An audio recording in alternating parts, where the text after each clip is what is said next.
This is the President McCormack Podcast with your host, Mark McCormack. Here we go, boys and girls out there. We got the great and powerful Paul Kruger on the show today. That's why I'm wearing his jersey from the Cleveland Browns. You know, got to stroke his ego a little bit. Oh, it looks amazing on you, actually. Well, thank you very much. Thank you very much, man. So welcome to the show. Thank you, man. Thanks for having me. Yeah, it's awesome. an honor to be here. I know that sounds cliche, but it's pretty cool when you get invited to do some of this. So yeah. I'm excited to be here. Yeah.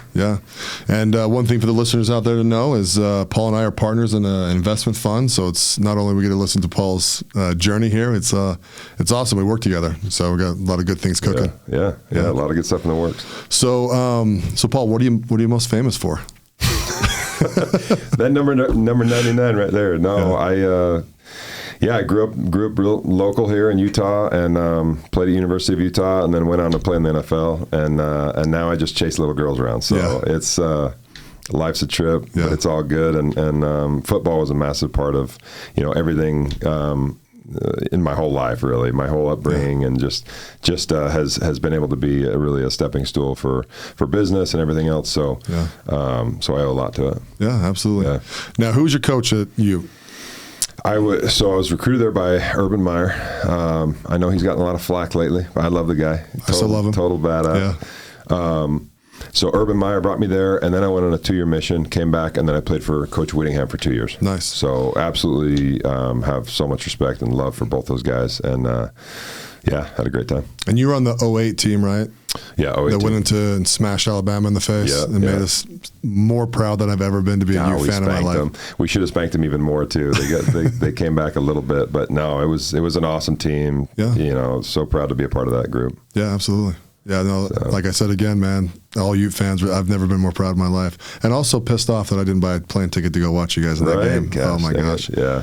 I still bump into people randomly, grocery store or wherever, if I go to a Utes game or something especially. But, hey, I was at that game and you signed my little kid's glove. And, cool. It's like they still love it and remember it. And it's just like, wow, it feels pretty cool. Oh, yeah. Yeah, we had a viewing party at my house down in the theater. And dude, I was just like, it was 3 touchdowns in the first quarter, right? Yep.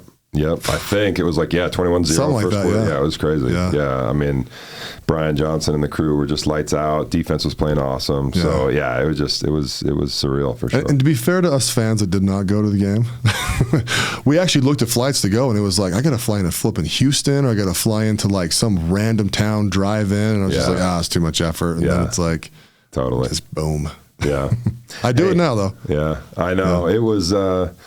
It really is what makes football so special, because there's so much tradition, there's so much just bond that's created around it, whether it's with the fans or with your friends watching it or being a part of a team. It just creates so much culture that I think that's what makes it the best sport in the world. It's just that it just gives us, it kind of taps into our deep sense of unity and pride and brings out the warrior spirit in you a little bit. Oh, absolutely. So I'm super excited. My son, who's 10 years old, is going to be playing football this year for the first time. When he picked his pads up, dude, and I'm like, we're both big dudes, right? It's not my little son, man. I just look at him. He's just a little, kind of skinny guy, but he's got such a heart in him. I'm just like, dude, I hope you love this like I loved it. Oh, It's overwhelming. Like when you first get on the field and you're going to be hitting people and you got the pads and the helmet. I don't know. There's just something totally unique about it. So I'm sure it's going to be one of those shed a tear moments for you, man. Oh, for sure. So I hope, and I've got him training with, trainers outside of football, and, practice even start till August. But I was talking to my wife about it, and I'm like, there is no other team like a football team. You got 11 guys. You huddle up, you all hold hands still, right? You guys held hands? Yeah. Or shoulders, Or shoulders, that's right. Yeah, and you basically say, okay, here's the plan. Clap your hands, turn around, and all 11 dudes have to go. Yeah. And if the core doesn't go together, the play gets blown up and you got to go back and figure another one out, right? Yeah. The other side of it too, for me, is you have guys that they don't actually have to play every play, right? Guys take plays off, and some of the wide receivers do, and even some of the times the defensive linemen do, right? There's guys that get accused of that, right? Right. And it's like, but the real guys that get in there, like they do not take plays off, and you like create this brotherhood, and it's like, no, dude, I got your back, you got my back, that dude's got my back, and it's like, and if you don't, your team's terrible. Yep. And if you do it, your team's amazing. Yeah, it is such a unique sport in that way. Like I grew up playing basketball, I grew up, baseball, everything I could, but there's just nothing like football. I mean, it's funny because even when I would go to a new team, whether it was going from high school teams to college or college to the pros, it's like, you may not know guys that well, but then the minute you start playing in games with them and you're battling with other grown adults, like on the same field, big, massive, you'll fast. notice these guys will have your back, and they, you all start to protect each other and start to have loyalty, and you just gain this sense of, this real sense of brotherhood. It's actually a real thing. I mean, you're putting in countless hours, you're working your ass off, you're working to the point where most humans never get to. So you're just grinding in a way that's like, you need that emotional support. You need to see light from other players. Hey, we can get through this. We can all do this together. So, yeah, I just think it's a totally unique. It's a unique sport in that way. Yeah, pretty special. Yeah, absolutely. Yeah. And you want to know, it's also fun. It's so fun. I mean, football, we can just go smash somebody. Oh, yeah. Yeah. It's not legal in the real world. Yeah, let them have it. Yeah, no, it was an amazing, I'm sure for you, playing, it's just like, it just brings something out of you that you really can't find anywhere else in life. I mean, for me, it was interesting because I was a good football player, a really good football player in high school. Went on my mission, fully expecting when I came back I was going to go play. And then ended up, breaking my back and stuff. And I didn't miss football while I was on my mission because I just knew it was going to be part of me. And then I got home and stopped playing, and then watching football games it's almost torturous. It's brutal. Like, I want to be out there with the guys. I want to yell at each other. I want to get mad at each other. I want to like feel the fire and we got to go do this and I got you, like all that kind of stuff. Yeah. And for those of you listening or watching this is a large man. Okay, this is a very large. This is what a typical NFL offensive lineman looks like. So I have no doubt. I remember the first time we met, I was like, that dude looks like he could have played in the pros for a long time, seriously, because there is a body type. I know we all tell each other, hey, you can do anything you want to do, but no, you cannot play offensive line in the NFL unless you look like this guy. So, no, you're exactly right. So yeah, man, you definitely have the intangibles, and so I think your journey took a course, obviously, an amazing course for yourself. But yeah, you definitely had the size and skill. Well, I appreciate that, dude. I will think about those words for the next 35 days. But, speaking of that, the first time we met, it was actually my brother Brett called us up, and was like, he actually called me and he said, hey, me and Christian Cole, and he was kind of talking. I wasn't really listening, right? And I was like, okay, I'm kind of busy, right? And he's like, you think you could block us? And I was like, in my friggin' sleep, dude. Right. Like, what are you talking about? Like I block you guys left and right. Don't disrespect me with that question. Yeah, I was like, block you guys.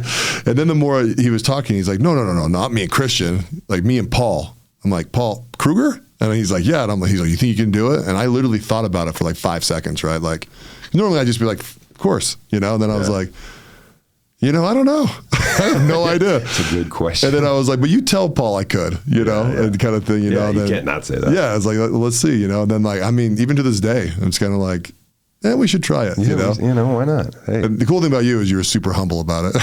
Wow. You're like, I worked really hard at being good at doing this, and I'm like, yeah, he's probably gonna whoop my ass. I don't know, man. It's pass rushing is that's the part of football. Received a Super Bowl championship by doing it. Yeah, well, everybody's got these little things, even within the game, that make them thrive and make them come alive. And what pass rushing was that for me. It's really.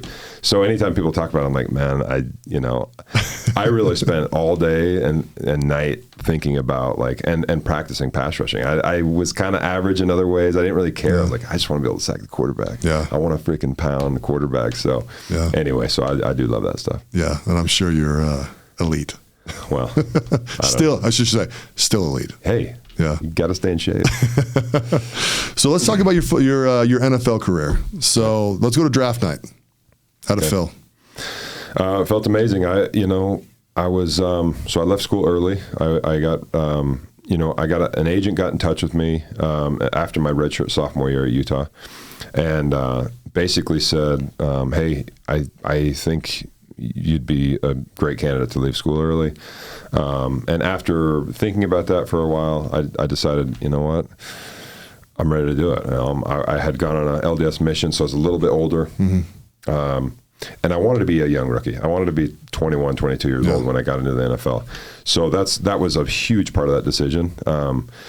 But after I decided, I went through the training process to be able to be drafted. You do the NFL Combine, you do the pro days. Mm-hmm.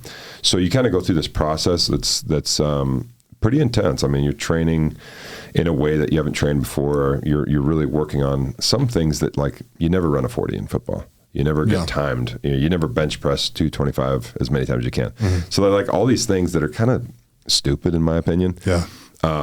But you have to train for them because you want to show your best and you want to be, you want to be elite. And so made that move. And I remember sitting at the house watching the draft, and I thought I was going to be drafted in the first round, in the bottom of the first round, but I was kind of undiscovered because I had only been there for 2 years. Mm-hmm. And so wasn't drafted. I was like, man, you got to be kidding me. Like, I'm way more talented than some of these guys. And anyway, that's just the way I think, right? But it was true. I lasted longer than anybody drafted ahead of me. In my mind, I always go back to that, like, how I played with a chip on my shoulder for a lot of reasons. But good. But yeah, I remember getting a call in the second round from Baltimore Ravens, and it was just like, it was Coach Madison, who was the defensive coordinator and the defensive line coach. He said, "Are you ready to be a Baltimore Raven?" And, I just said, "Absolutely, yes, sir. I'm so ready." And then I had to, like, take out my phone and look at where Baltimore was. Right. Because I literally had no idea. Yeah. Which I know sounds stupid, but I was a young guy, hadn't been over there. And so. Oh, hey, in my high school career, we lost to Cyprus my senior year. I didn't even know where it was. So we're talking same state. Yeah, exactly. I still don't know where it's at, you dirty buggers in Cyprus. Dirty rats. So anyway, yeah, I remember, just looking it up on the internet and stuff and being like, yeah, they got some great players. Ray Lewis is there and Ed Reed and all these guys. I remember seeing the purple and black for the first time. I was like, wow, this is going to be a cool team. Yeah. And I was just super, super excited. And then when I got out there, it was like just a total new world opened up, and total everything was just different. So it was unique for sure. Yeah.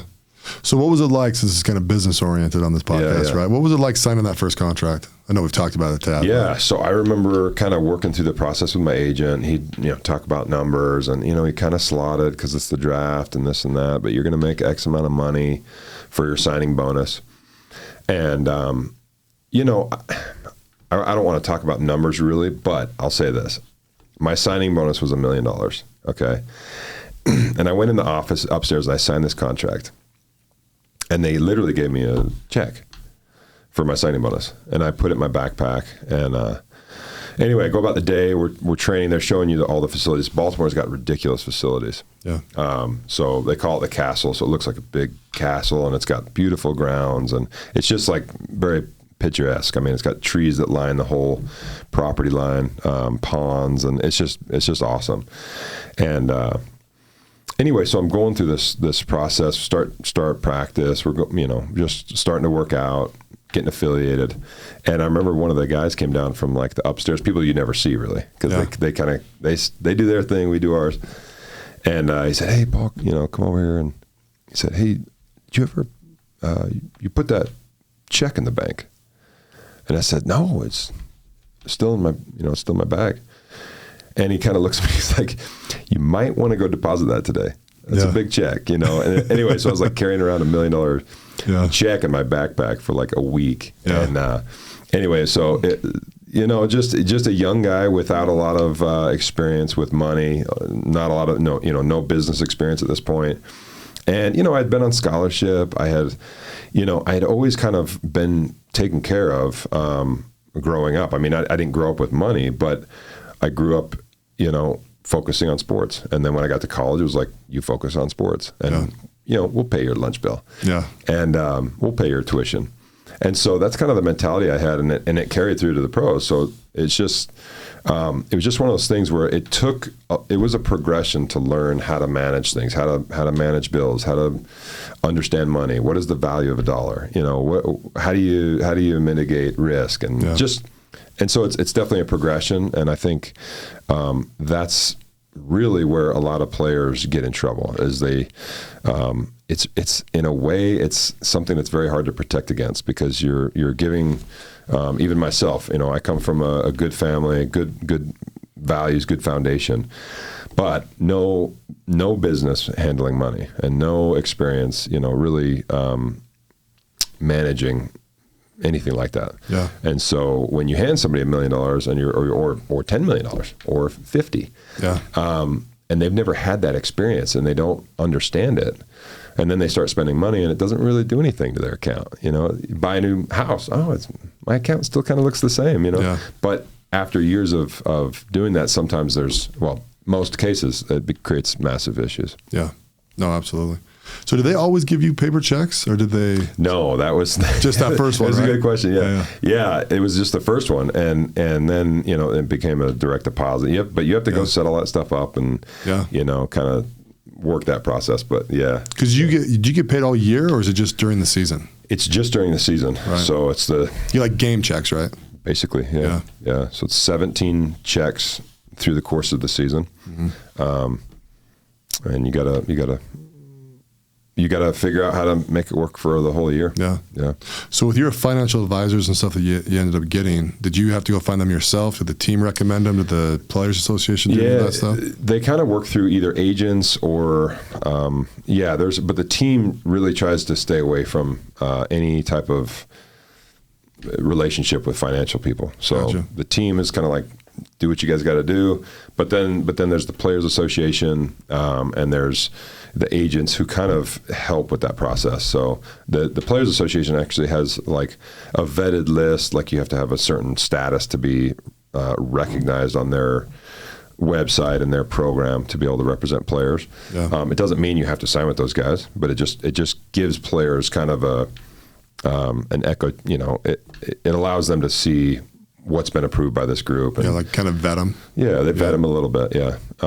So I was approached by a guy that worked with my agent, and he was great. He was with Bank of America and then SunTrust Bank, and he kind of bounced around because I think he was good at what he did and recruiting players, and so he became kind of a commodity for that.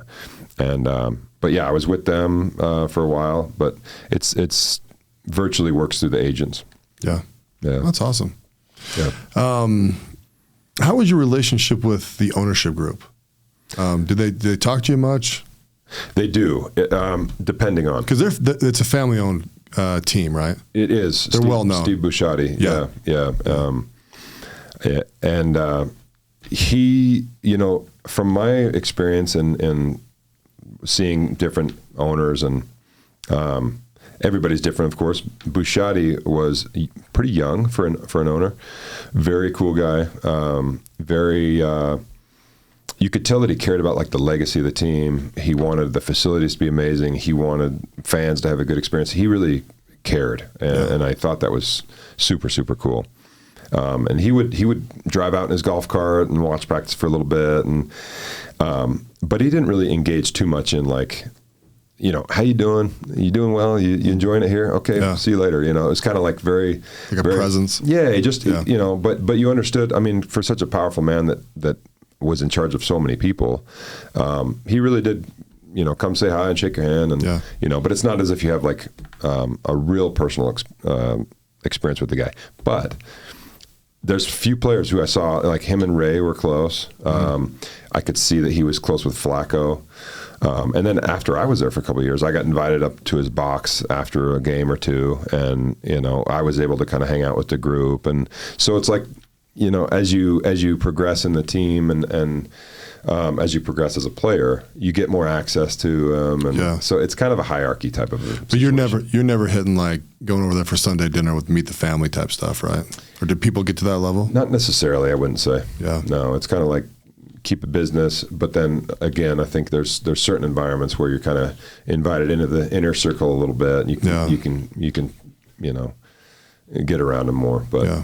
Plus, the NFL is a hard business, right? So I mean, I think Jerry Jones is accused sometimes of falling in love with players, right? And it's like, you fall in love with a player, then it's time for the general manager to move him. It's like, that's my boy. Yeah. You know, I believe in him. Trust me, dude. He had a hard couple games, but we're ready to rock. Totally. I would be a terrible owner because I'd fall in love with every player. I know. You know, just like, hey man, tell me about your family. You know, and those guys got to be like, And that's how Haslam was the opposite. Haslam was very much with Cleveland. He was very much stern. Didn't really talk to anybody. I didn't really see him carry on with any players. So it was just a different approach. I thought he was a nice guy when he would say hi, but it was like, he'd come shake your hand. What do you think of that guy? How's things going? How you like this coach? And then he'd move on. And it was like, was he curious or was he like getting information or? It wasn't like, it's kind of like he made you a little uncomfortable. So. Yeah, maybe just making you uncomfortable. Maybe. You never know. Yeah, creepy guy. Come on. So after you left Baltimore, did you ever hear from the ownership group or coaches? I mean, how tight do you stay with them? I reached out to Coach Harbaugh a couple times, said hi. He was very responsive. Ozzie Newsome reached out to me after I signed with Cleveland, and just congratulated me, and we chatted a little bit. So, when I was with Cleveland, it was a totally different experience. Yeah. Well, I think the interesting part is, so you went out of Baltimore with a bang. Right. You went out with a Super Bowl champion. Right. So they always see you in that light, right? Yeah. And so what was it like? Did Baltimore try and re-sign you? How many teams were you talking to at that time? I was talking to basically Cleveland and New Orleans were kind of the front runners.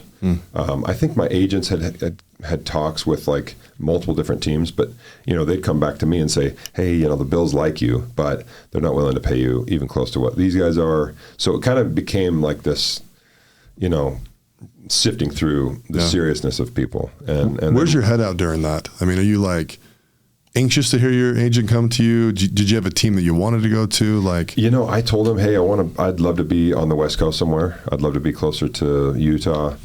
So if I could be with the Broncos or the somewhere in California or the Cardinals, like I would love that. Yeah. Even if somewhere in like Miami would have been cool. So I kind of was basing it on like location and contract. Yeah. And then he's like, yeah, it looks like you're going to Cleveland. I'm like, sweet. Nice. Totally opposite of what I thought. Let's go. But obviously it worked out, and it was a great place to be, and met my wife there. So I'll always love Cleveland. Oh, there you go. Yeah. So that was worth it in and of itself. But how long? It is an anxious process. Like, where am I? And some teams will pop out of nowhere, but it's kind of an interesting deal. I mean, it's very. It's almost like you wish you could hear all the conversations with the agent and stuff, but they kind of just keep you out of it. And it's like, all right, well, call me today and let me know what who the conversation's going towards. So technically, when you won the Super Bowl, basically that's when your contract ended that day, basically, right? Yeah, because it doesn't continue. That's that season. Yeah. So between that and signing with the Browns, how long did that take? It took like a month. Yeah, decently quick, right? Yeah, it's pretty quick. Did it feel quick or did it? It feels really quick, because it's like, you do all the celebration stuff with the team, and so that even just that process lasts about a month. Yeah. So you do the parade. I'll never forget going through we rode a bunch of Army trucks through Baltimore City, and we're standing in these trucks, and they got like 10 guys in each truck, and you're riding around the city like, hey, I'm the man. It's pretty cool, man. But so you got like, they open it up at a certain day, so all the teams try to figure out who they're going to sign like way before that. So it's like negotiate. Then they open up free agency, and then it's like, boom, done deal. You sign like the morning of that it opens. When you left Baltimore, did you feel like you were being disloyal or like feeling like you're leaving your boys behind? Because you're on an intense team. Yeah, totally. Yeah, a ton of history, ton of great players. It really, and like Harbaugh's still there. Ozzie Newsome's still there. Right. The owner's still the same. It's like, there's not a lot of teams that can say that. Yeah. So totally fell in love with that team over time. But I got to say, I was like a very, I had a big time chip on my shoulder. I thought I should have been playing more. It was like I always had these inner battles going on. So it's like I was very self-centered at the time, and I hate to say that, but I really was, and I was very much like I was just a pit bull, man. I just wanted everybody was an enemy, and I just wanted to get what I felt was mine, and I wanted to succeed, and I just some of that almost took away from the experience, you know, and that's a regret that I don't know if it is a regret or not, because it's what allowed me to progress. Was just I just had that mentality. But it's also like sometimes when I look back, I'm like, man, I wish I would have created more meaningful relationships. I wish I would have, you know, but I did have good relationships. But it's just like, you know, guys go different ways, and you know, but it's like so much of your life that you're in the grind and you're doing your own thing. But like, I think in real life, not sports, you know, if you experience like 4 years of like intense, you know, business and relationships and whatever, you generally seem to keep those people close to you. Yeah. You know, whereas football, you know, it's like you start with 130 guys on a team, and then it's whittled down to 46 that actually go travel. Yeah. And that's every year. So I love watching that on Hard Knocks, actually. Yeah. So it's an interesting dynamic. You really can't take things personally. Yeah. Well, and I look at it and it's like, I mean, I'm enthralled with it, right? Because I love football, and I, you know, see myself sometimes run out of a tunnel, you know, in my dreams as I go off to sleep at night. You're a sports guy. Yeah, yeah. It's just fun, you know. But it's such a dynamic thing, because you know you have the players, you have the union, you have a team, and you know then you're going to another team, and like, you know, and like even your own ego in there, right? Like I've been in debates with people where they go, well, you know, like LeBron James, right? Oh, he's egotistical. It's like, yeah. There's not one dude in these professional teams that don't have an ego. Like that's how they got there. Yeah. You're not some humble bro that's like, you know, you're almost like a killer on a mission. Mm-hmm. You know, you got to go in there and tear stuff apart, especially being on the defense, right? Yeah. Offense, you're just trying to make sure that guy throws the ball. Yeah, you know, and so I don't know. I just found it interesting. It's like a lot of what you say about your career makes a lot of sense. It's like, no, I'm out there to like it is selfish. Yeah. It's about being the best that you can absolutely be. Before you can actually play against a team, you have to fight through a bunch of your own teammates. Right. It's not like I'm just playing, you know, my battles are only against the Steelers and the Browns. It's like, no, my battle's against that guy that's in front of me right now. Yeah. And that takes place every day, all year. Yeah. And you play in 16 games, but you're battling your tail off every single day. Yeah. And if you don't win those battles in practice and in training camp, you will never see the tunnel. You will never be on the field. You will never be a starter. You know what I mean? And so you know, you have to be very much aware of your own place in the ranks, and then be willing to fight tooth and nail to be able to work your way up. Yeah. Yeah. So, and is it fun? Some parts of it are really fun. I mean, it's so cool to be able to go, you know, and experience the luxuries of being on a pro team. I mean, for everything from chiropractors to just the facilities in general. You know, you've got access to gourmet food every single meal, buffet every single meal. Yeah. You know, you're taking care of your body. You've got access to masseuses, and you know, you're treated like a king. Yeah. And then you've got a bunch of cool guys that you would be friends with even if you weren't on the same team. I mean, it attracts, you know, football personalities and just sports guys in general have a lot of the same characteristics, and they have a lot in common. So it's like all these best friends, all these guys that you want to be chilling with, and then you got the weekend time where you can go out with the guys and have a good time, and so it's very, very fun, very exciting. Yeah. People are enthralled with it. So you know, when you're playing in a city with, you know, there's a lot of perks. I mean, a lot of free meals and good times, and just people take care of you. So it's pretty cool. No, that's amazing. Yeah. So one thing I feel like we glossed over, we got to go back in time a tad. Yeah, yeah. Okay. So the start of every season, every team gets together. When you get down to your roster, right, and it's like, this is our year, boys. We're going to the Super Bowl. Mm-hmm. You actually did. Yeah, we did. You know, which, I mean, I don't know the percentages. I'd say 90% of players will never touch the Super Bowl. You know, it's something like that. Yeah. It's very, very rare. So when you guys made it to the Super Bowl, what was that feeling like? Were you just like, just tell me, I'm not going to guess. Yeah. It feels like all eyes are on you all the time. Yeah. So it feels like you've got these cameras everywhere you walk, everywhere you go, everything you say. And then, you go to the stadium like a week early, 2 weeks early, and there's literally hundreds of, maybe thousands of reporters lining the whole field, and you just walk up and down. I did interviews with people from China, Australia, and translators, asking me questions, which you never get to experience. I was like, really? Never. Yeah. So totally unique, and it didn't feel totally unnatural though. It really didn't. It feels like another game. It feels like, you're still playing the same game. Yeah. You're still playing in the same stadiums. And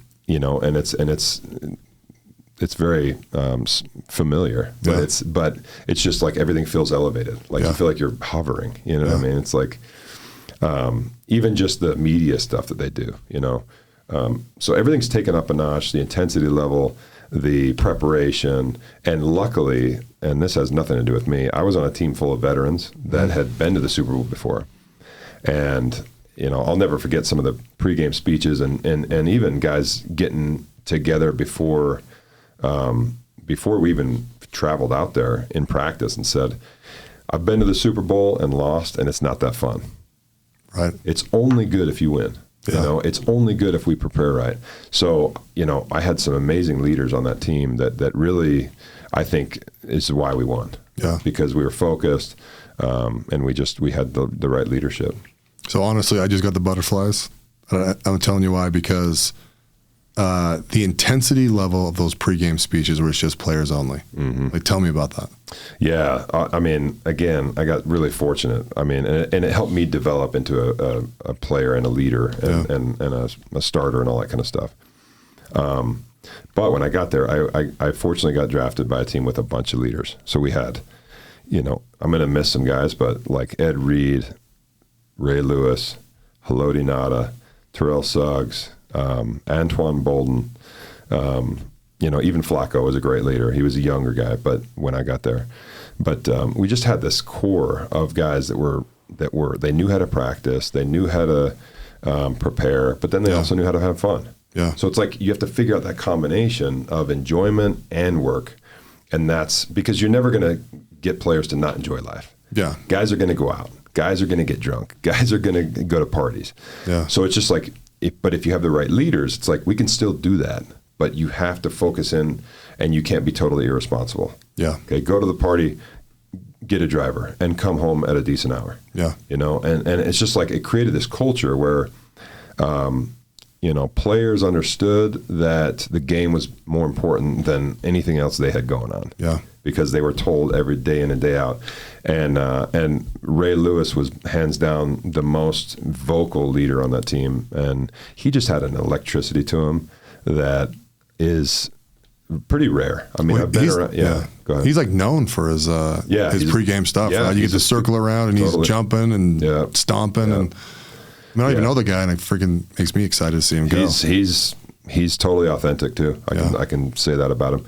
I became really good friends with Ray, and the guy, he's one of the better leaders I've been around, and I've been around some damn good coaches and some damn good teammates, and Ray was he was special in that way. Is special in that way. He just he lives his life the right way. He's very he's very passionate. Yeah. And he knows how to vocalize it. Yeah. And so I think that was, it's a weird thing whether it's only like this in football, but football, your emotions can change the way you play the game. Oh, absolutely. Whereas in baseball, you don't want to be emotional. You want to be able to do the same thing over and over again. Yeah. And do it methodically, and that's what makes that sport beautiful. Yeah. But it's like football, it's like going to war. And if you've got a bunch of warriors who are mundane and tired and kind of just like even keeled, it's like you're going to get destroyed, man. We need the spirit of God to come out right now. Yeah. And if we want a chance of being successful, we got to have the best version of you. And Ray was amazing at bringing that out of people. Yeah, and you got to have 11 guys ready to rock. Exactly. You know what I mean? Yeah. I can't hit that home hard enough with people. It's like, it's not basketball, dude. You have 2 guys be really good at basketball at 5. Right, you know, right. like you really do. You got to have all 11 guys that are just like, Totally. it's freaking us. Yeah. It's on us. We're going. Yeah. So at the Super Bowl, did you have a moment where you're just like, it hit you? It's like, I'm at the Super Bowl. Yeah. Do you remember that? I did. I do remember that. I remember in that I played in the Superdome, in the Mercedes Superdome in New Orleans. And it's kind of funny because I played there in the Sugar Bowl, played there in the Super Bowl, and then that was my last season was in that. So there's something about the Superdome that was special. But anyway, I remember being in there, and it's an enclosed stadium, obviously, so totally indoors. So it's louder. It feels like things echo more. You can hear people talking. Yeah. I don't know. It's very interesting playing indoor versus outdoor. But I remember they lit up the field while I was out there, and they darkened the rest of the stadium. So it was like you could tell that it was like all the bright lights were on you. And then they started showing some of the halftime performers like Beyonce and some of these people coming out. And I just remember like looking around and feeling like I had a magnifying glass on me. I don't know. That's the best way I felt so small, but so big at the same time. Yeah. So it was right before the game then. It was like, I remember warming up and kind of feeling that, but then during the game, it was like a timeout, and I was on the field. And I just remember like everything darkened so they could show this like highlight video, but we were still illuminated. And it was like, it felt like these lights, but times, a million. And then everything else was dark, but you could hear like thousands and thousands of people talking and moving. I don't know. It was very interesting, but then, but just seeing like some of the stars and seeing, what was happening, it just kind of sunk in like, dude, you are on a big stage right now. Yeah. Oh yeah. So 0-0's hit, you win. We win. Confetti pops. Where's your head at? I immediately started looking for my family. Because it's not like they don't usher them in, like, it's like there's all of a sudden, thousands of people around you. Yeah. And your family was mom, dad, all my whole family, brothers, sisters. It was really cool. And so I was just immediately looking for them. But I remember the confetti coming down. I was like, oh my gosh, I can't believe this. This is crazy. Yeah. And just reporters and people all over the place. And, just pretty magical experience. Yeah. Yeah. Oh, yeah. A lot of happy people. Yeah, yeah. Everybody's happy. The other guys allowed to get the hell out of there, right? Yeah, exactly. Yeah, you just head down back to the locker room. Were they pretty? Who was it again? It was the 49ers. Okay, yeah. Sacked Colin Kaepernick twice. That's right. I love that. And it's so funny. I get a lot of people that are like, they don't like the guy because he took a stance, anti-American stance. Yeah. And so I get a lot of pats on the back for pounding him twice. Yeah. It was also good because that dude was elusive as hell. He was very getting fast. him is hard, I'm sure. The guy was extremely fast. Yeah. So dang. So that's just so awesome. Yeah. Experiencing that. It was dude. a lot of fun. Yeah. So then we moved to the Cleveland Browns, as we mentioned. So how did that? So once you got signed with them, you actually go to the place and sign, right? Or they just send you a contract? No, you go there. We had there was a big like press conference. Yeah. You go meet everybody and I remember that pretty vividly because it was very, very much different. Yeah. Yeah. How'd you do your first season? How'd the team do the first season? We did pretty poorly. I think we won, I'm going to screw this up, but my first year, it was like we won 3 games. My second year, 7 games, and we actually should have made the playoffs. And then my third year, we had another poor season. I think we won 2 or 3 games again, maybe 4 games. But yeah, my first, I got there, signed with the team, met everybody, and just, I hate to say this, I don't want to, I am forever indebted to Cleveland. The fans were amazing. I was able to sign a good contract there. I met my wife there. I still go there every year to be with in-laws and family. And I grew to really like it there. But I'll never forget first getting there, and everything was different. There was not the same professional atmosphere. The facilities were very, weak. Yeah.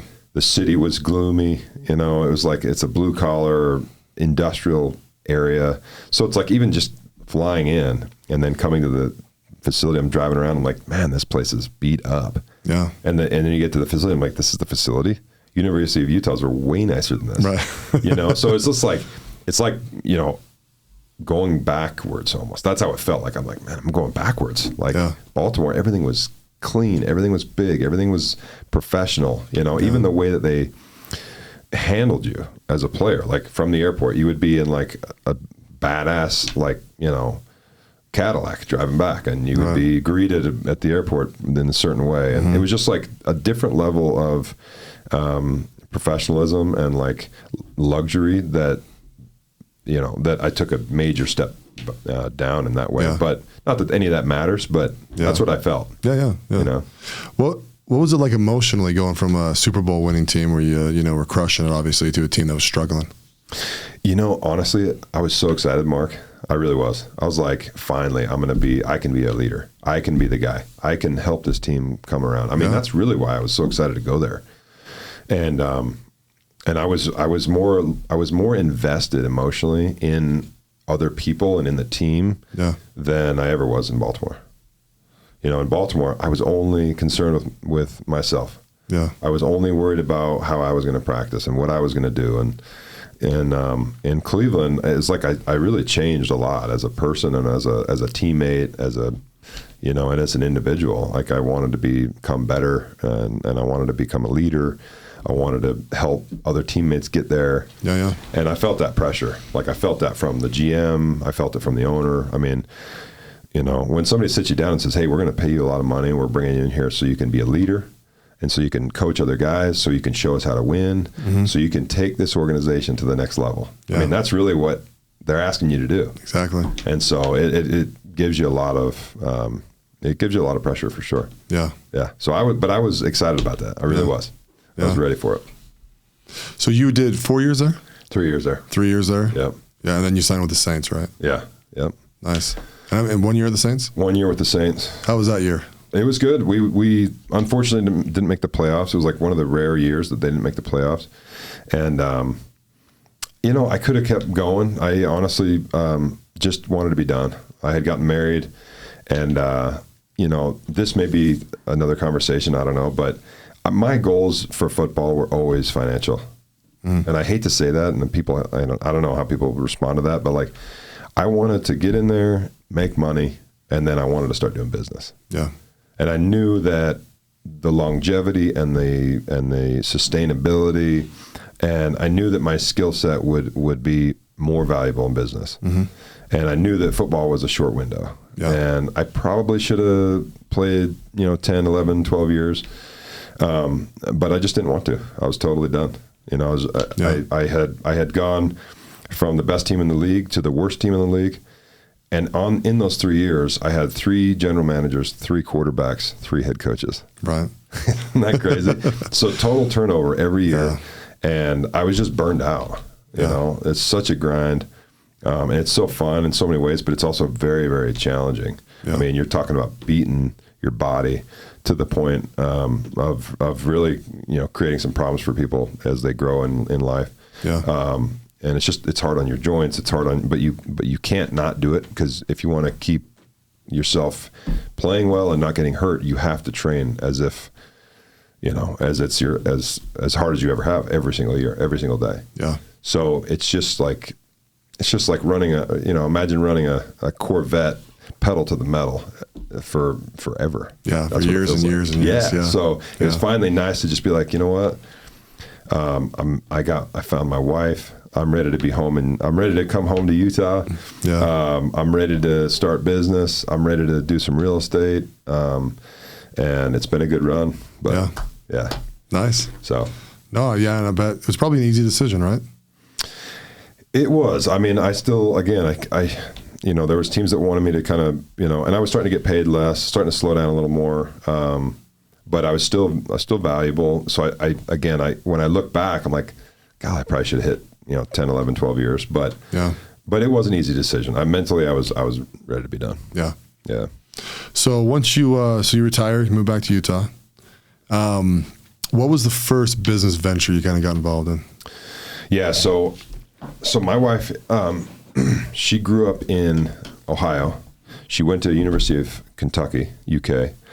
And then she and her family have a vacation house in Tennessee. So her whole world was like Tennessee, Kentucky at the time, which if you've ever been there, you have. Yep. It's absolutely gorgeous. There's greenery everywhere.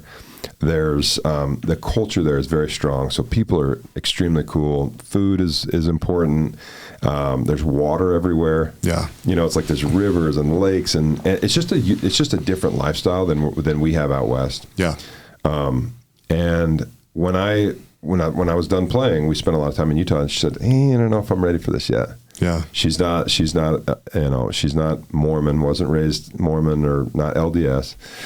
And so she sort of kind of wanted some time to allow Utah to be the place. Yeah. And I respected that entirely. I was like, you know what?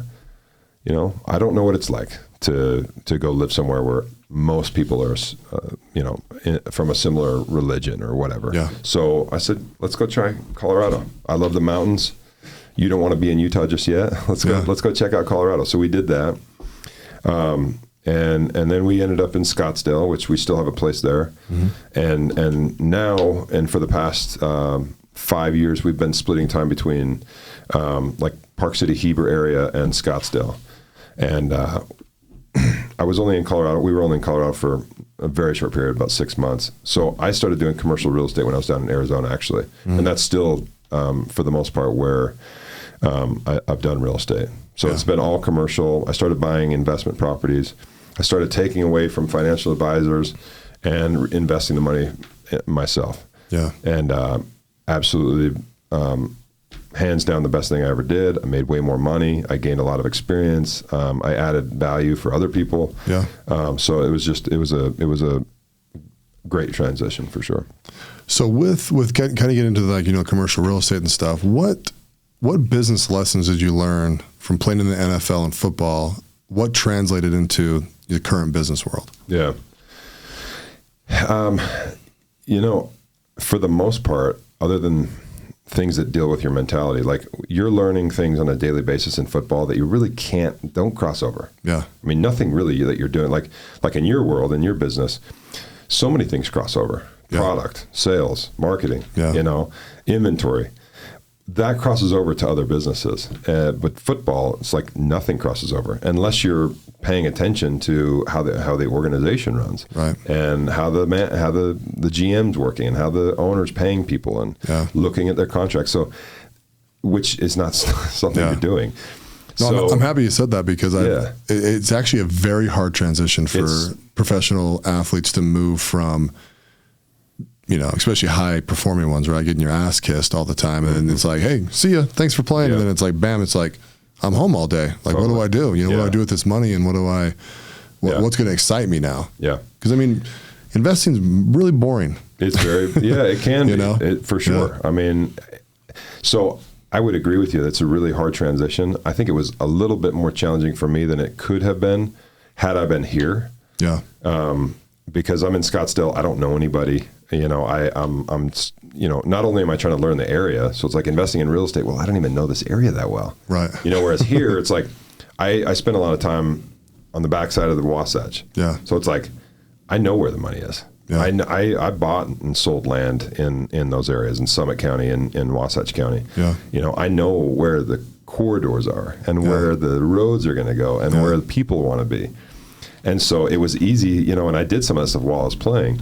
But going down to Scottsdale, I'm like, man, I got to learn this. And it's a huge metro. I mean, the Phoenix metro is I think third or fourth biggest in the country. Yeah. So so that took me some time. Then it took me some time to gain a network and to get a network. And so it was a really hard transition. I mean, I'll just admitting it. I mean, it's like, you got to reassess your value to the world and God, what wakes me up in the morning? Yeah. Why am I here? What am I doing? What is my purpose now? Yeah. It's not just to, live in a fancy house and hang out hang out with my wife all day. Yeah. She's going to get sick of me. Yes, she is. So it's like, yes, they do. Yeah. So it's like, I'm on to the next goal and the next mission. And So it did take me some time, and it's almost like you have to learn how to reinvent yourself and recreate value. Yeah. You know, it's like all of us have value. Yeah. And everybody who wants to be success, that is really totally linked to your value to the world. And it's like, after you're done playing, it's like your only value really is the dollars that you have. Mm-hmm. And so I use that. It's like, okay, I can invest in deals, and that guys want to get you involved with the deal because you have money. Right. And so it's like, so I use that. But then I'm like, okay, I'm going to use that, but then I'm also going to learn as much as I can from these guys. Yeah. Because they're really smart, and I sifted through people to find the ones I wanted to do deals with. Yeah. And so it was just a combination of practice and learning and listening and just getting active and going to things, being involved, and just putting your boots on the ground, man. It's like, let's go drive around. I don't care if the building's $100,000 or $100 million. It's like, let's go look at it. Yeah. Go look at the pipes and go check out the lot and go see what it's all about. Go see the area. Yeah. Feel the traffic flow. And, I know it sounds crazy, but it's like, doesn't it all? That's why, that's where you have to be willing. It's like, you got to go back to being humble. Did you feel alone? Because, you're coming from these teams, and no matter, where they're ranking, right? They're a full organization, then you're with your, literally your brothers out on that football team. And then you're out of the team now you're kind of going on your own doing an investment. Did you feel lonely? Yeah, I did. Yeah, a lot. Scottsdale, it's so weird because it's like, I've got the most, and everybody says this, but, and everybody believes it, but I believe it too. Yeah. I've got the most amazing wife. She's consistent and powerful and loyal and she's just an angel for me. Mm-hmm. And we have 2 beautiful girls. We got one on the way. And like, I have everything that I could ever want, really. Mm-hmm. But I'm hungry. I'm a hungry individual. I have a big appetite. Yeah. And so, but I have this beautiful family. I'm so happy in my relationship. I had enough resources to have a beautiful home and nice cars and I have a ton of freedom. Mm. But I was so lonely and so unhappy and unsettled for I'm still working out of it. Yeah. But it's just like I have this like inner desire that is not satisfied. Yeah. And it's like when you're playing football, your desires are met every single hour because it's like, go lift that weight. Yeah.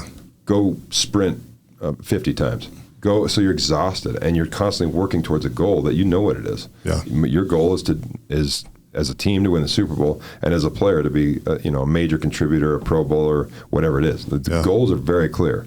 So it's like you're constantly, working to achieve those things. Yeah. And then once you're done, it's like, man, it's not as easy to, you have to create systems for yourself. You have to create a schedule for yourself. You have to create a plan, a blueprint. And so anyway, that can be a challenge and it can be hard at first. Yeah. Plus you got to find yourself a good group. Yeah. Good guys. When I asked you to be part of the fund, one of the things that resonated with me is like, I want to be on a team. And I really thought about that. I was like, yeah, I get it, man. Like you want to be on a team again. Yeah. A high performing team by yourself. Yeah. Yeah. We don't lift weights as a team enough, but there's a few of us that need it, but you know what I mean? But it's like, yeah, getting on a good team and in business is, it's insanely important. Yeah. From your attorney to your CPA to your sales guys to the partners to whatever, being on a team is just, it's awesome. And when it's awesome, it's the best. If it's terrible, it's the worst. Yeah, exactly. Exactly. Yeah, I can't agree with you more. I know, I'm sure there's people out there that have been able to build massive companies and do great things by themselves. Yeah. I would just never choose to do it that way. Yeah. I would always choose to do it with people, with other people that I want to work with and be around. It's like, it just isn't the same. Yeah. It's like nobody sees the grind. Nobody sees what you do. To be able to go through something and then accomplish something great and be able to look around and be like, I remember when, you had freaking COVID, but you were still on every phone call and you still put the work in. Yeah. And he remembers when I had a little baby, but was still willing to put in the hours that it took and couldn't, and it's just like, that's what life's about. It's about the journey. It's about supporting each other. It's about seeing each other's character in a way. And I just find it a lot more fulfilling to work with groups and work with, especially people that you want to work with. Oh yeah. The worst thing you could do is be attached to people that can bring you down and you don't want to be around. So it's a healthy combination. It's a funny thing because it's one of those things you have to learn, right? You get around people and sometimes you just got to cut them out, because you got to be on those teams that are just elite, And a lot of that is, even in the business world for us at our level, I mean, it's mindset, right? Yeah. If you had guys that don't have the same mindset as you, it's like, dude, I don't have time for that. Yeah. I was just barely talking about this before I got here. I was like, very few people want something so bad and they're willing to sacrifice and put in the work enough to do something great. There's very few of us. Yeah. And so you see people fizzle out really quick on a business. You see people who, he didn't, this is kind of the vibe I'm getting from the last month or so. Well, to do a good development deal in real estate, it can take you 5 to 10 years. Yeah. To become a great at anything, I think it takes time and it takes a willingness to,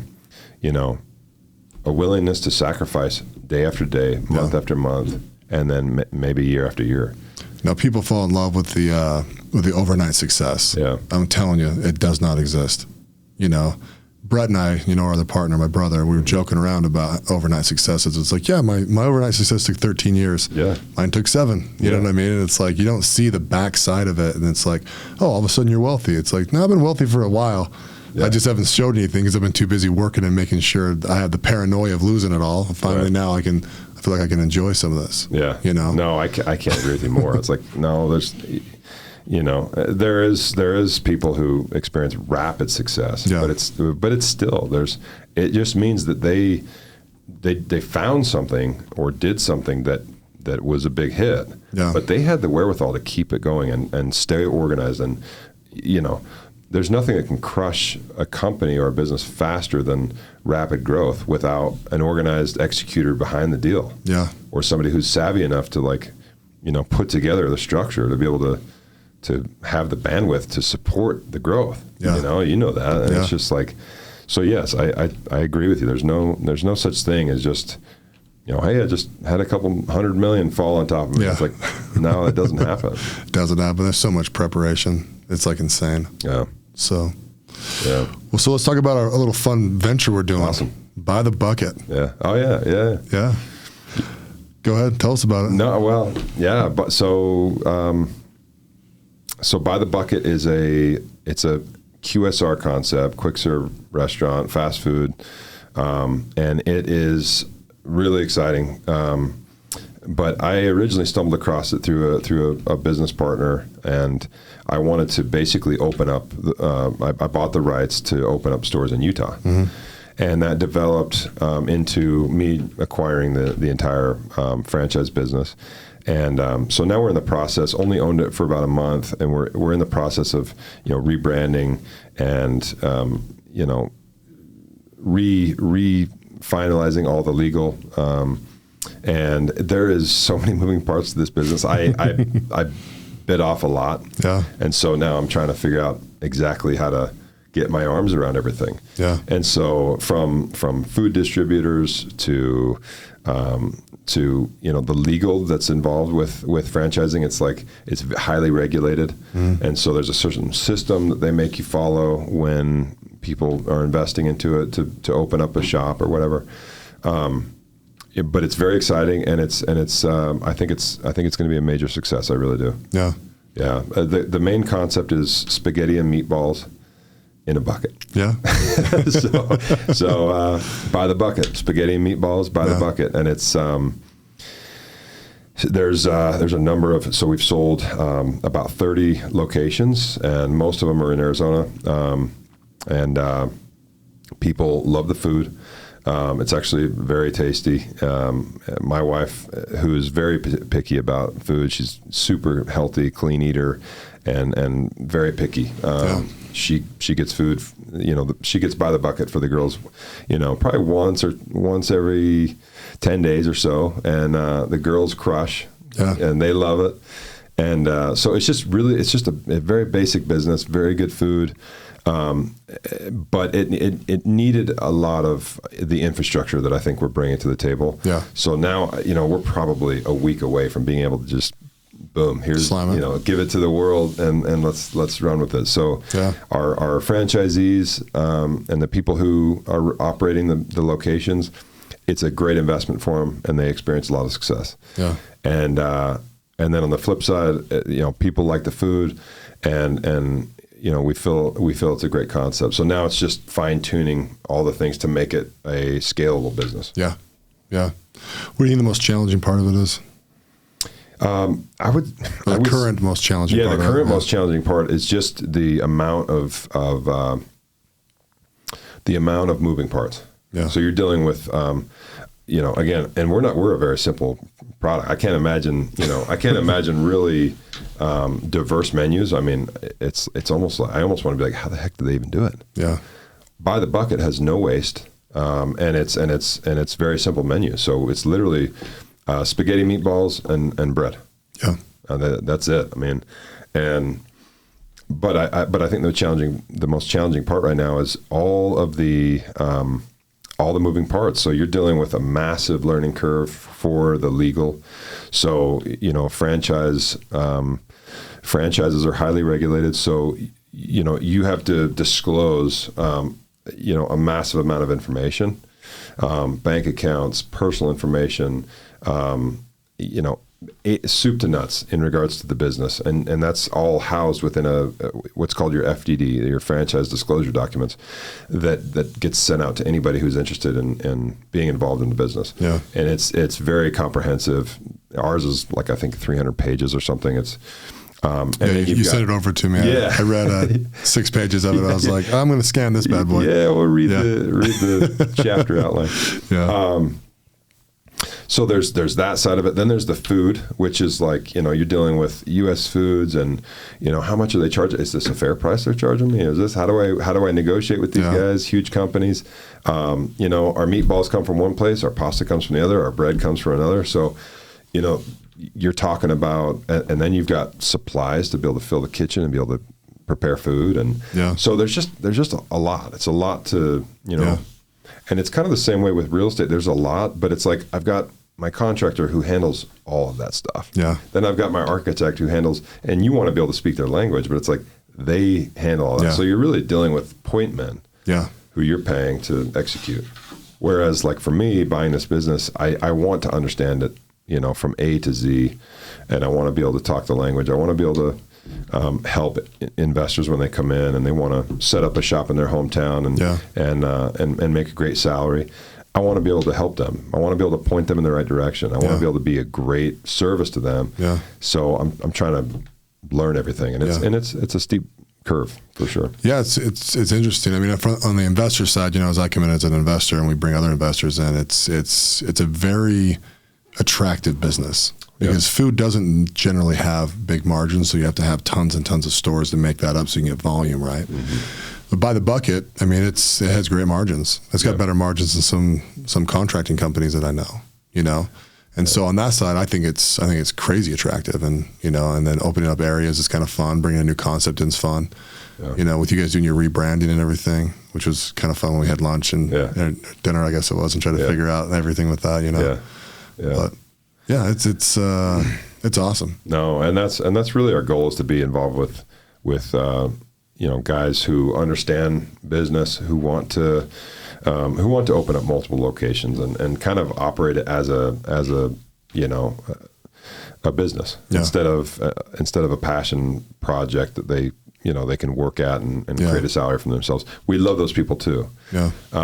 And we support those people. I would say primarily support those people. But where it gets exciting for us is to work with groups who understand how to open up a state and how to, hey, I want to bite off 20 locations at a time. Yeah. That's exciting. Number one for us because it helps us grow, obviously. But it also creates a lot of synergy with people see it coming into a market and they see it succeed. And it's like, okay, what did Mark do to make it be so successful in Utah? Yeah. Okay, well, let's, and it almost creates a big team in a way, because it's like, as a franchise, you only are successful if your people are successful. So it's like, that's what's kind of cool to me about it, is because you're constantly trying to find ways to make the people who invested with you more successful. Right. So everybody benefits from it. So it's pretty cool. Yeah. Yeah. It'll be kind of interesting, going back to kind of, are you getting a fair price on food, right? It's like, you never know. You open 30 more stores, you go back and renegotiate with everybody, right? You get to like 400 stores and it's like, all right, who wants this contract? And then guys will be begging. Totally. And then I can come back to you as an owner and say, hey, guess what? I just knocked off 20% on your noodles. You know? And it's like, when you run that type of shop, it's like, that adds up. Makes huge difference, yeah. So now, By the Bucket is a business that can, the people that end up running the businesses, it's lucrative. Yeah. Yeah, the stores really are where all the cash is at. Yeah. I mean, as a franchise, you got to be fairly massive to be able to, to generate enough income to have it be a huge success. I believe By the Bucket has that potential. Yeah. But really, where the cash is, and I plan on personally opening, as many locations as I can. Yeah. That's really where the income is. So it's exciting all the way around. So to kind of get in your headspace on this a little bit, right? Yeah. So you see the business, and you've been entertaining this for well over a year, right? Mm-hmm. Yeah. How many moments did you have where you're like, what the hell am I doing to get into the restaurant business? Yeah. A lot. And there was a part of me that was like, why don't you just go start it on your own and not buy this? Yeah. Why pay somebody all this money to buy their concept? Why don't you just go start it? Yeah. And, I've just made it a practice to follow my instinct. And, and it generally, when I look back, it generally has served me well. And it's not to say that, I've got some magical voice or anything like that, but it's just like I spend enough time with something, and I feel like I want to do things the right way. I want to live my life in an honorable fashion, Yeah. So it just didn't feel right to go do it myself. Yeah. These guys introduced it to me, and they weren't asking an obscene amount of money. Yeah. They wanted a lot of money but there was value attached to that. And so it felt like the right thing to do. And there was a lot of internal confidence that it's a simple and it's a simple enough product that we know people enjoy. I mean, look at crumble cookies. It's like we like cookies as Americans. Yeah. We like eating sugary cookies that are super good. Yes, our wives do. Yeah, seriously. I mean, so it's like, you know what? I grew up eating spaghetti and meatballs. I grew up, my parents sometimes would host the team for dinner before the football games. Yeah. And we would eat pasta because carbs give you energy. Exactly, and, I ate a bowl of pasta before every game in Baltimore. Oh, did you? And It was like, I don't eat pasta that much, but it's like, that's just what I chose because it's just a pregame meal. Yeah. And so anyway, it felt right. The food's really good. There was a quality to the whole thing. I think it's a more healthy alternative to other fast food.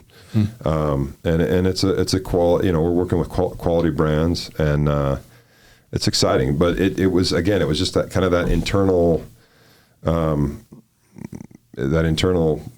voice that was kind of like, this is a good thing. This is a good business. Put your head down and you can turn this into something. Yeah. No, it's interesting because I talk to a lot of people, want to start businesses, and I've mentored, I call them kids, but they're kind of our age sometimes, and it's like, you make everybody feel like a kid. Yeah, that's true. But they just like, they're like, I got to have a crazy passion for something. And it's like, well, the passion is not that you want to sell spaghetti and meatballs, right? Yeah. Like my passion, one of my businesses is selling whiteboards. There's no passion there. I don't give a crap if people have whiteboards. Yeah. You know what I mean? Yeah. Well, I kind of care. You know what I mean? But like at the end of the day, it's like, no, dude, it's the passion to like go build something, to create, and then you get rewarded along the way. I mean, you can provide jobs for people, which is actually, people talk about politics, bring that up, right? Oh, creating jobs. Like creating jobs is stressful because you're actually in control of someone's income stream. And there's a level of heaviness with that as a business owner, right? That you got to provide. And it's like, man, dude, I could actually make some stupid decisions here and really tank this thing. And then all of a sudden it's like, hey, I got to let you go. And hey, we got to reduce your salaries, you know? And I think if you think about it too much, it's like, it becomes like heavy, you know, like, oh man, I can't think about the responsibility I have, you know, you get 30, 40 employees and it's like, they're all looking at you like, hey, please feed us, you know? Right. And so, but yeah, I mean, kind of going to like spaghetti and meatballs, right? It's like, you know, we look at it very analytically. We break down, you know, how much revenue can we have, how much, you know, profit will end up being, where does that flow, you know, and it becomes very analytical. Mm-hmm. And really the guys that run it, and, you know, people have to trust you to come in and say, yeah, I'll invest my money with you, or I'll run one of these stores for you. And it's like, you know, as the business owner, there's a lot of responsibility that comes with that. There is. Yeah, there absolutely is. And to reflect on what you were saying, what's exciting about business in general is that you're getting into the system. Yeah. And you're helping society run. Yeah. And you're providing a service, and you're doing, you know, you're in the mix. It's like a giant machine, and you're becoming one of the gears. Yeah. You know, and that to me is cool. But I agree. I mean, you know, so much of business and life, the success you'll experience will depend heavily on who you surround yourself with. Yeah. And whether those experiences are good or bad, you know, I find that I just would rather not make money in a particular deal if I have to work with somebody I don't want to work with. Mm. I would rather do it in the right way and do it with somebody who I feel has, and I don't need to know everybody's personal, you know, it's not like that. It's just it's a level of, well, it's the interaction you're going to have with them, right? Yeah. I mean, you talk to these guys on the phone, you're like, hey man, what's going on? And it's just like, terrible. And it's just like, oh. Yeah. Okay, cool. Oh crap, I got someone walking in my office. Right. You know, just get off the phone, you know? Yeah. It's like, you know, you want to call people up who are like, you know, positive and excited and ready to go. And when, you know, and crap happens, you know? Yeah. And doing it the right way. Yeah. You know, and they're doing it based on the set of principles that, you know, I just prefer to have nothing to do with anything that's not, everybody has to make money and everybody has to, you know, be doing things because it's getting them to their goal. Yeah. But it's like, there's a way to do that that to me feels like, you know, it has some integrity, and it has, you know, you're doing it in a way that you can feel confident. Like I can stand in front of investors, whether it's a real estate project or something else, and say, I believe in this, I'm putting my own money in it, and I think that you should put your money in it. Yeah. And I can stand by that because of these reasons. Yeah. I would never do that unless I felt like those people were going to look at me the same way in 5 years as they did at that meeting. Yeah. Well, I think, you know, there's a huge level of confidence with investors when you're like, I put my own money into this. Mm-hmm. Like sometimes it's like when you go to, you know, we get pitched all the time on crap, right? Yeah. And I'm like, I asked that question. I was like, how much of your money's in this?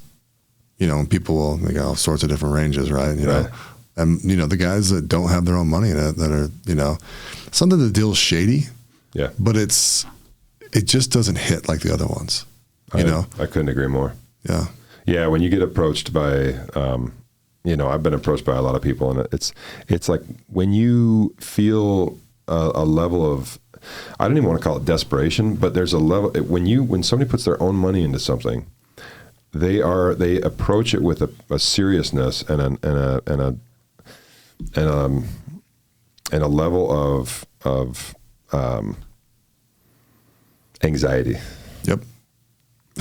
That they're willing to work every day in and day out to make it work. Yeah. Because they don't want to lose their money. Yeah. And it would have been a fail for them, you know, versus the guy that's just shopping around a deal. It's like, you're probably doing this with 5 other deals. Right. And you're just hoping one of them hits. Yeah. And, you know, you might not be willing to leverage your house or do whatever you got to do to make it work. Yeah. Whereas the guy that puts his own sweat, you know, hard-earned money and blood, sweat, and tears, that's the guy you want to depend on. Oh yeah. Well, I find it funny. I've seen tons of deals where guys are asking for, you know, 10 million plus, right?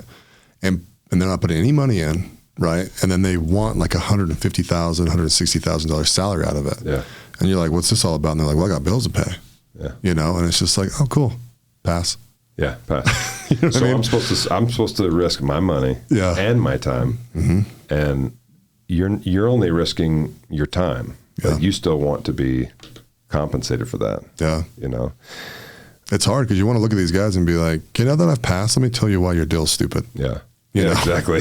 Because you're going to get passed on a lot here. Yeah. You know, you come to me something reasonable, you know, like my bare minimum bills are $60K, right? I promise you I will work my ever living ass off for this. You know what I mean? Then it's like, okay, that hits a lot different than, well, you know, my wife has a Range Rover and, you know, I'm 45 now, you know, so I'm not going to eat beans and rice. And it's like, there's no desperation. There's no anxiety. Right. You don't care if this money goes down. Yeah.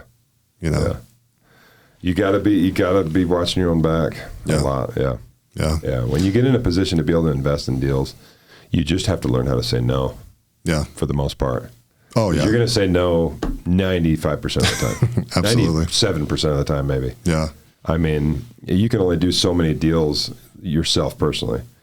And, you know, if you've got a fund or you've got something else, you do more deals, obviously, than a typical investor. But, like, I'm talking about just your money. You can only, you know, you only have the bandwidth and the finances to invest in, even if you have $100 million or $1 billion, it's like that can only go to so many places. Yeah. And you have to watch, you know, you have to watch those deals. And so I just find that I had to get good at a young age at saying no. Yeah. So you have to learn how to say no to family. You got to learn how to say it to close friends, and you got to learn how to look at a deal and understand why it's not a good deal or why it is a good deal, and just, you know, gain an understanding of how to process that information and then how to make an educated decision. And sometimes you have to rely on guys, you know, that have been there and done it. Yeah. So I've so many times I've taken something that somebody sends me, and let's forward that to Mark McCormack and see what he thinks. You know what I'm saying? Yeah. And then you say, you know what, I don't like that because of X, Y, Z. And now I know that. Yeah. Now when I'm looking at my next business deal, I'm like, X, Y, Z's in there. Yeah. So I don't like it as much anymore. Exactly. Yeah. Well, and even, you know, with our synergy, you know, we get, you know, expand the group. It might be 12, 13 people of like trusted advisors. And it's like, hey, what do we all think about this deal before we do it? You know, I think that's why funds are so successful. You know, because people you go to your friend and say, hey, I want $1 million of yours. I'm going to go make you a lot of money with it. But here's my team. This is why we make money with it. And they go, oh, yeah. Let's put the money in there because I like the way you guys think. And I mean, you know, half my podcast here is basically just so people can hear us talk about deals and how we look at things. And so investors go, oh, I like the way they think about that, you know, instead of just, you know, taking them to some stupid dinner and raising money, right? You know, because everyone goes to those just like, yeah. You know, especially tech deals, right? You look at tech deals and it's like, how are you valuing this at freaking insane, you know, multiples? Yeah. We're building it out. We believe it's worth $2 billion. Yeah. So we'd love to. We have made no money. Yeah. And we're going to sell to Microsoft for sure. Wink. Yeah. Yes. Some do, but a lot don't. A lot don't. Yeah. A lot don't. Well, my friend, end of the podcast. I need you to give the listeners your best 2 minutes of advice. Best 2 minutes of advice. Man, that's could be tough. Life, could be business, could be anything. Okay. Paul Kruger's talking to his kids. Here's my best 2 minutes. Okay.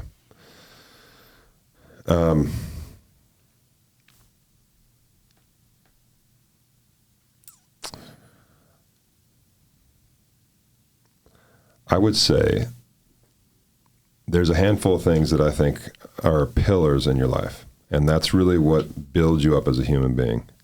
If you think about your life as building a house, you want to lay a good foundation so that it never crumbles, it never falls down, it never weakens. So the foundation, to me, is the people you surround yourself with, the principles you live by, and your willingness to work hard for what it is you want. And I believe that if you lay a good foundation of good people, integrity, and hard work, that good things are bound to happen to you. And then the last bit I'll say is find a talent that you have, that you believe and other people believe maybe, that you are good at, and exploit that. Become the best at whatever it is that you have a natural inclination for. And I think so many of us, we try our best to be good at things that maybe we're naturally not good at. And I think where magical things happen is when people put a lot of their time, energy, and effort into things that they have a knack for. And so those are my two things. Build a foundation for a good life through good relationships and good people, integrity and hard work, and then find something that you're naturally good at and give it your all. Absolutely. That's great advice. That's it, man. Well, hey, dude, thanks for being on the podcast. I'm sure we'll be on many, many more. I know. Hey, it was an absolute blast. Thank you very much, Mark. It was fun. Oh, thank you, friend. Thanks for listening to the President McCormack Podcast, brought to you by McCormack Foundation, Saxton Fund, ADP Lemco, and Professional Floor Systems. Make sure you subscribe to the podcast and keep up with Mark on Instagram @President McCormack.